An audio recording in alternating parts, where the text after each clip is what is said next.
அன்னை தகவல் சேனலில் இன்றைக்கி என்ன பார்க்க போகிறோம் அப்படின்னா, மெட்ராஸ் ஹைகோர்ட்டில் 2024க்கான ரெக்யூர்மெண்ட் கால்ஃபார் பண்ணியிருக்காங்க. என்னென்ன போஸ்டிங், எவ்வளோ சேலரி, என்ன குவாலிஃபிகேஷன், வயது வரம்பு என்ன அப்படிங்கிறத பற்றி ஒன் பை ஒன்னாக பார்க்கலாம். First senior grade stenographer group B போஸ்ட்டுக்கு ஸ்டார்டிங் சேலரி 35,400 கொடுக்குறாங்க. இதுக்கு யார் விண்ணப்பிக்கலாம் அப்படின்னா, எனி டிகிரி முடித்தவங்க இதுக்கு விண்ணப்பிக்கலாம் அப்படின்னு சொல்கிறாங்க.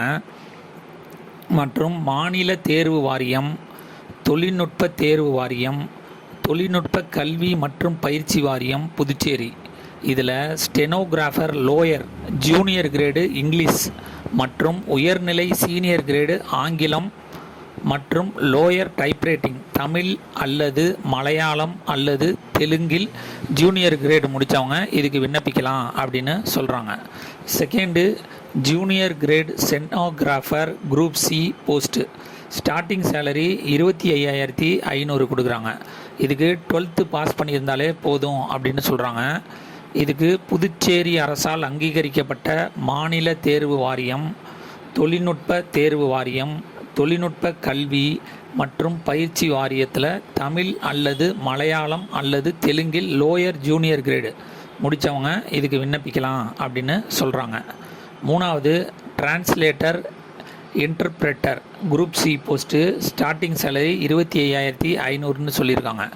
இதுக்கு என்ன குவாலிஃபிகேஷன் அப்படின்னா, தெலுங்கு மலையாளத்தை முதன்மை பாடமாக கொண்ட பட்டம் டிகிரி வாங்கியிருக்கணும் அப்படின்னு சொல்கிறாங்க.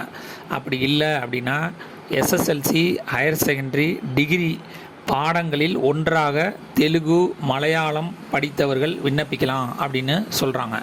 அப்படி இல்லை அப்படின்னா எஸ்எஸ்எல்சி ஹையர் செகண்டரி டிகிரி வரை தெலுங்கு மலையாளம் பயிற்று மொழியாக படித்தவங்க இதுக்கு விண்ணப்பிக்கலாம் அப்படின்னு சொல்கிறாங்க.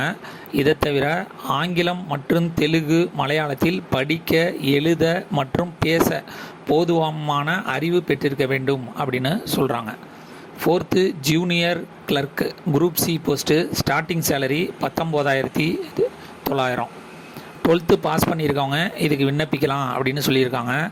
ஆங்கிலம் அல்லது தமிழ் அல்லது மலையாளம் அல்லது தெலுங்கில் தட்டச்சு செய்வதில் லோயர் கிரேடு முடித்தவங்க இதுக்கு விண்ணப்பிக்கலாம் அப்படின்னு சொல்கிறாங்க. 5th typist group C post 19,900 starting salary. இதுக்கும் அதே மாதிரி 12th பாஸ் பண்ணவங்க ஆங்கிலம் அல்லது தமிழ் அல்லது மலையாளம் அல்லது தெலுங்கில் தட்டச்சு செய்வதில் லோயர் ஜூனியர் கிரேடு தேர்வு பெற்றிருக்கணும் அப்படின்னு சொல்கிறாங்க. 6வது driver post group C post 19,900. 8th pass பண்ணியிருந்தாலே போதும் அப்படின்னு சொல்லியிருக்காங்க. Light LMV light motor vehicle driving licence வச்சுருக்கணும் அப்படின்னு சொல்கிறாங்க. அதே மாதிரி pass in the competency test in டிரைவிங்கில் அந்த டெஸ்ட்டு பாஸ் பண்ணியிருக்கணும் மற்றும் மெடிக்கல் டெஸ்ட்டு சர்டிஃபிகேட்டும் வச்சுருக்கணும் அப்படின்னு சொல்கிறாங்க. கடைசியாக 7th MTS general group C post 18,000 starting சேலரின்னு சொல்லியிருக்காங்க. 10th முடிச்சிருந்தாலே போதும் அப்படின்னு சொல்லியிருக்காங்க. வயது வரம்பு என்ன சொல்லியிருக்காங்க அப்படின்னா, எஸ்சி எஸ்டிக்கு 18லேருந்து 37 வயசு இருக்கிறவங்க வரலும் விண்ணப்பிக்கலாம் அப்படின்னு சொல்லியிருக்காங்க. எம்பிசி, ஓபிசி, இபிசி, பிடி, பிசிஎம் அது 18லேருந்து 35 வயசு இருக்கிறவங்க வரலும் விண்ணப்பிக்கலாம் அப்படின்னு சொல்லியிருக்காங்க. அதர் ஜென்ரல் கேட்டகரியில் இருக்கவங்க 32 வயசு இருக்கிறவங்க வரலும் விண்ணப்பிக்கலாம்னு சொல்லியிருக்காங்க. இதுவே ஃபிசிக்கலி சேலஞ்சு கேண்டிடேட்டாக இருந்தாங்க அப்படின்னா 10 years ஏஜ் ரிலாக்ஸேஷன் அப்படின்னு சொல்லியிருக்காங்க. ஃபிசிக்கலி சேலஞ்சில் எஸ்சி எஸ்டி வகுப்பினராக இருந்தாங்கன்னா அவங்களுக்கு 5 years age relaxation extra relaxation கொடுக்குறாங்க. அதே மாதிரி ஃபிசிக்கலி சேலஞ்சில் எம்பிசி, ஓபிசி, இபிசி, பிடி, பிசிஎம்மில் இருந்தாங்க அப்படின்னா அவங்களுக்கு 3 years ஏஜ் ரிலாக்ஸேஷன் கொடுத்துருக்காங்க. இது ஆன்லைன் எக்ஸாம் கிடையாது. டிஸ்கிரிப்ஷனில் link, notification link, application link, common instruction link கொடுத்துருக்கேன்.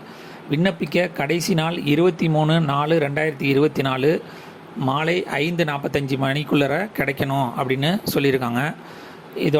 இந்த அப்ளிகேஷனோட கல்வி தகுதி மற்றும் இதர சர்டிஃபிகேட்டு, விதவை சான்று, ஆதரவற்ற விதவை சான்று, first graduate certificate, sports certificate, இது மாதிரி எக்ஸ்ட்ரா சர்டிஃபிகேட் ஏதாவது வச்சுருந்தீங்கனாலும் அதையும் வச்சு விண்ணப்பித்து வெற்றி பெற்று பணியில் சேருக.